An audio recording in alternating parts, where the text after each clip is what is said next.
औद्योगीकरण का युग नामक शीर्षक के पांचवें महत्वपूर्ण बिंदु औद्योगिक विकास का अनुठापन आज हम लोगों के अध्ययन का मुख्य बिंदु होगा। हम लोगों ने अभी तक जाना कि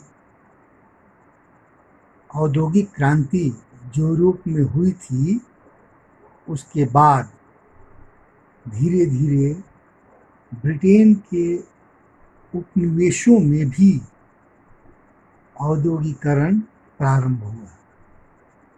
भारत भी ब्रिटेन का एक उपनिवेश था। यहाँ भी औद्योगिक विकास हुआ, लेकिन यहाँ जो औद्योगिक विकास हुआ वह यूरोप के औद्योगिकरण से कुछ अलग था। इसका कारण यह था कि यहाँ उद्योगों में धन भारतीय साहूकार और उद्योगपति लगाते थे, लेकिन उसका प्रबंधन यूरोपीय एजेंसियां करती थी। इसके पहले वाले अध्याय में हम लोगों ने पढ़ा था कि भारतीय उद्योग पर यूरोपीय एजेंसियों का नियंत्रण था। ये एजेंसियां वैसे उत्पादों को बढ़ावा देती थीं जिनका निर्यात किया जा सके, जैसे चाय, कॉफ़ी, नील, जूट एवं खनन उद्योग। इसके अलावा भारत में भारतीय उद्यमी जो थे उनमें प्रतिस्पर्धा की कमी थी, क्योंकि जब ये उद्योग लगाने लगे तो मैनचेस्टर में बनी चीज़ों से प्रतिस्पर्धा नहीं की, वे उससे इतर अपने उत्पादों को बनाना प्रारंभ किए। जैसे एक उदाहरण ये है कि भारतीय बाजार मैनचेस्टर में बने वस्त्रों से पट गया था, तो यहाँ के उद्योगपति वस्त्र न बनाकर सूती धागा बनाना शुरू किए, और ये सूती धागे जो थे वो मोटे सूती धागा हुआ करते थे, जिसका उपयोग भारतीय बुनकर हथकरघा में करते थे। स्वदेशी आंदोलन जब प्रारंभ हुआ 20वीं शताब्दी के पहले दशक में,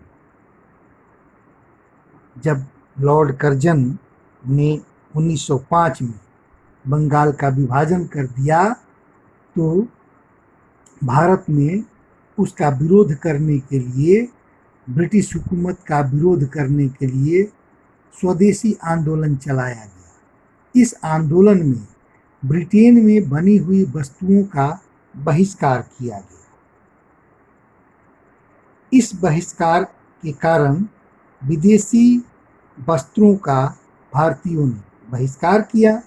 फलतः भारतीय उद्योगपति अब सूती धागा के स्थान पर वस्त्र बनाने लगे। उनको अपने उत्पादों को बेचने का बाजार आसानी से उपलब्ध हो गया। इसी प्रकार एक अन्य घटना घटी 20वीं शताब्दी के दूसरे दशक में। प्रथम विश्व युद्ध प्रारंभ हुआ 1914 से 1918, लगभग 5 वर्षों तक यह युद्ध चला। इस युद्ध ने भारतीय उद्योगों को मजबूती प्रदान किया।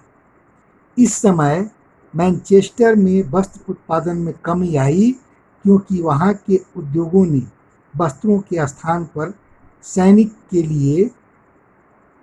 सैनिकों के लिए वस्त्र, जूते,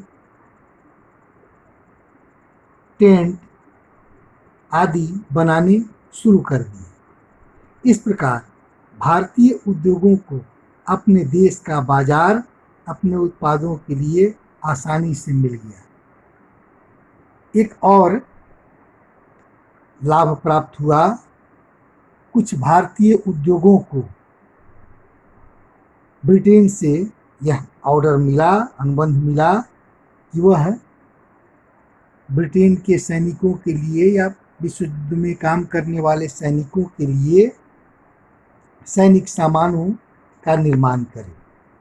इस प्रकार भारतीय उद्योगपतियों ने प्रथम विश्व युद्ध के समय उत्पादन बढ़ाकर खूब मुनाफा कमाया तथा भारतीय बाजारों पर कब्जा कर लिया।